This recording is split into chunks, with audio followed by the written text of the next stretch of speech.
സുഖല്ലേ? ഞാൻ ഇങ്ങനെ ഫോൺ കണ്ടോണ്ടിരിക്കുമ്പോ നോയേമ ഇങ്ങനെ ശല്യം ചെയ്ത് ഫോൺ തരോ. ഇവന്റെ ശല്യം സഹിക്കാൻ കഴിയാണ്ട് ഞാൻ ഒരു കള്ളത്തരം പറഞ്ഞു. അതാ റോക്കറ്റ് ബാക്കിലോട്ട് പോന്നാന്ന്. നോയേമ ഇത് കണ്ടിട്ട് ഓടി ബാക്കിൽ പോയി. എടുത്തത് എന്ത്? Rocket Penny. നമുക്കത് അൺബോക്സ് ചെയ്താലോ? അപ്പോൾ നമ്മളുടെ റോക്കറ്റ് പെന്നുള്ളത് നമുക്കൊന്ന് അൺബോക്സ് ചെയ്താലോ?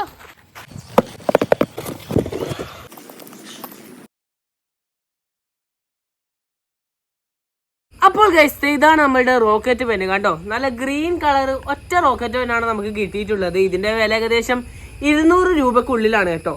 അപ്പോൾ ഇതിന്റെ മുകളിൽ തന്നെ എഴുതിയിട്ടുണ്ട് ഇതൊരു ഗിഫ്റ്റ് പെന്നാണ്, അല്ലാതെ വേറെ ആരും ഈ പെന്നുകൊണ്ടൊന്നും സ്കൂളിൽ പോയിട്ട് എഴുതാൻ നിൽക്കൂല. ഇത് പിന്നെ നിങ്ങൾക്ക് ഗിഫ്റ്റ് അങ്ങനത്തെ എന്തെങ്കിലും വേണമെങ്കിൽ എടുക്കാവുന്ന ഒരു അടിപൊളി പെന്നാണ്. കണ്ടോ, ഇതിൽ നമുക്ക് ഫ്ലൈറ്റർ പോലെ ആക്കാം, നമ്മളുടെ വിങ്സ് വറക്കാം, ഹെലികോപ്റ്ററിന്റെ പോലെ പ്രൊപ്പല്ലേഴ്സ് വറക്കാം, അങ്ങനെ കുറെ സംഭവം ഉണ്ട്. ഇത് ഹെലികോപ്റ്ററും എയറോപ്ലെയിൻ്റെ ഒരു മിക്സ്ചർ ആയ പോലെയുള്ള ഒരു പെന്നാണ്.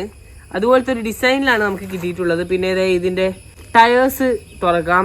അപ്പോൾ ഫുള്ളും റെഡിയാക്കി കഴിഞ്ഞാൽ നമ്മളുടെ റോക്കറ്റ് ഏകദേശം ഇതുപോലെയാണ് ഉണ്ടാവുക. നമുക്ക് ഇനി ഇതിനെ കൊണ്ടൊന്ന് എഴുതിയിട്ട് ടെസ്റ്റ് ചെയ്യാം. അപ്പോൾ ഗൈസ് നമുക്ക് നമ്മളുടെ പെന്നിനെ കൊണ്ട് എഴുതി നോക്കാം. ആദ്യമായിട്ട് നമ്മളുടെ ടോപ്പ് നമുക്ക് അഴിക്കേണ്ട ആവശ്യമുണ്ട്. നമുക്ക് എഴുതാം.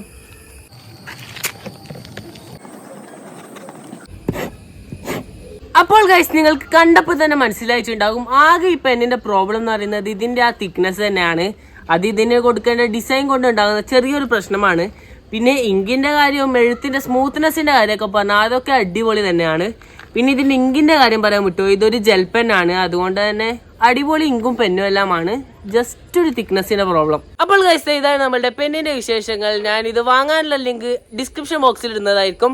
അപ്പോൾ ഇന്നത്തെ നമ്മുടെ വീഡിയോ നിങ്ങൾക്ക് ഇഷ്ടമായെന്ന് വിചാരിക്കുന്നു. ഇഷ്ടമായാൽ ലൈക്ക് ചെയ്യുക, ഷെയർ ചെയ്യുക, സബ്സ്ക്രൈബ് ചെയ്യുക. കൂടുതൽ